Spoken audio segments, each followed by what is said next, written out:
High বন্ধুরা, দেখো আজকে একটা নতুন রেসিপি এনেছি।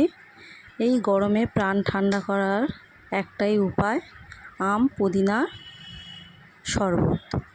তো খেলে একদম মন প্রাণ সব ঠান্ডা হয়ে যাবে। তো তোমরা দেখতে থাকো কিভাবে বানাচ্ছি। তো আমি কিছু আম নিয়েছি আর একটু পুদিনা পাতা নিয়েছি।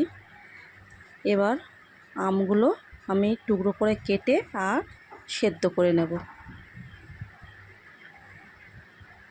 একটু সামান্য নুন দিয়ে আমটা টুকরো করে কেটে নিয়ে সেদ্ধ করতে বসিয়ে দিয়েছি।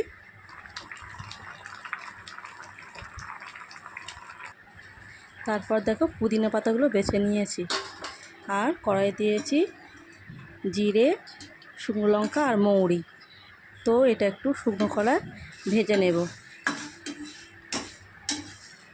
শুকনো কড়ায় ভাজা মশলাটা ভেজে নিয়ে একটু গুঁড়িয়ে নেব।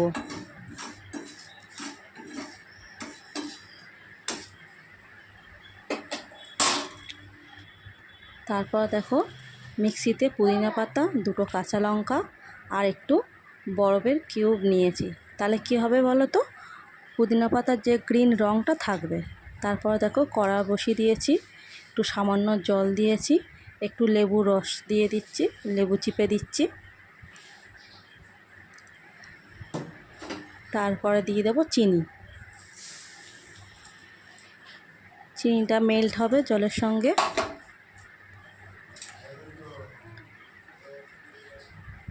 একটা দানা পড়েছিল, তুলে ফেলে দিলাম। তো চিনিটা জলের সঙ্গে ভালো করে নাড়াচাড়া করে মেল্ট করে নেব। তারপরে যে সিদ্ধ করে রাখা আমগুলো, তার পাল্প আমি বার করে নিয়েছি।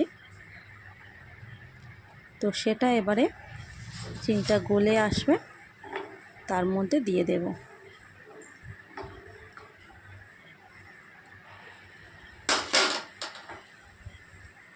এই যে সিদ্ধ করে রেখেছিলাম পাল্পটা, তো আমি ভালো করে চামচ দিয়ে কুড়িয়ে নিয়ে ওর মধ্যে দিয়ে দেব। তো দিয়ে দিয়েছি। এবার চামচ দিয়ে সুন্দর করে নাড়াচাড়া করে নেব।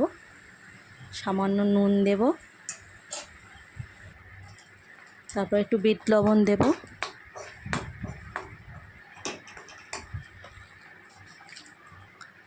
তারপর দেখো আমি চাট মশলা দেবো একটু।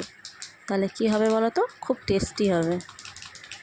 চাট মশলা দিলে একটা আলাদা সুন্দর গন্ধও আসে আর খুব টেস্টটা খুব ভালো লাগে।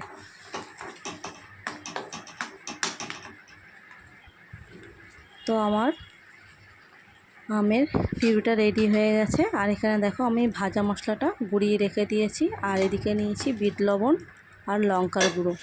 যে গ্লাসগুলো, কাঁচের গ্লাসগুলো, মুখে একটু লেবুর রস মাখিয়ে নিয়ে আর বিট লবণ আর লঙ্কার গুঁড়ো ওটা দিয়ে মাখিয়ে নেব।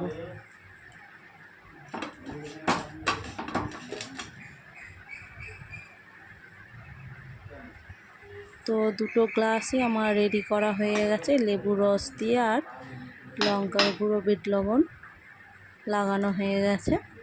তো এবারে আমি দেব বরফের কিউবগুলো।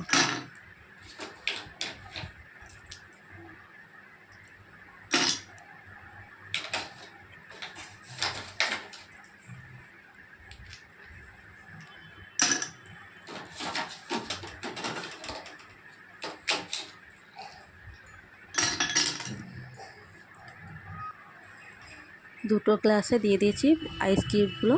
এরপর দেখো আমি যে পাল্পটা, আমের পাল্পটা রেডি করে রেখেছিলাম, দুটো গ্লাসে সমান করে দিয়ে দেব।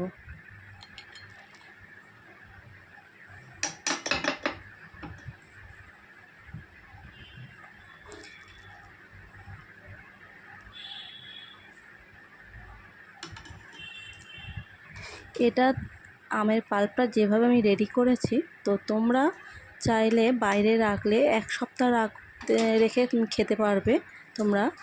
আর যদি ফ্রিজে রাখো তো অনেক দিনই খেতে পারবে। এইভাবে বানিয়ে রাখলে বিকেলে একটু সবাই খেতে পারবে, ভালো লাগবে।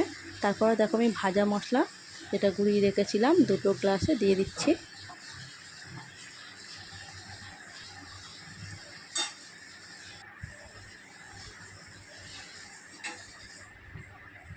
তারপরে দেখো আমি পুদিনা পাতা আর কাঁচা লঙ্কা আইস দিয়ে মিক্সিতে ঘুরিয়ে নিয়েছিলাম, সেটা এবার দুটো গ্লাসে দিয়ে দেব সমান করে।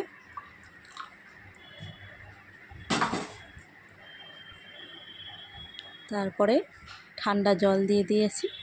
তো আমার রেডি হয়ে গেছে আম পুদিনার শরবত। তো পুদিনা পাতা আর লেবু দিয়ে আমি সাজিয়ে নিয়েছি। দেখো বন্ধুরা কেমন লাগছে।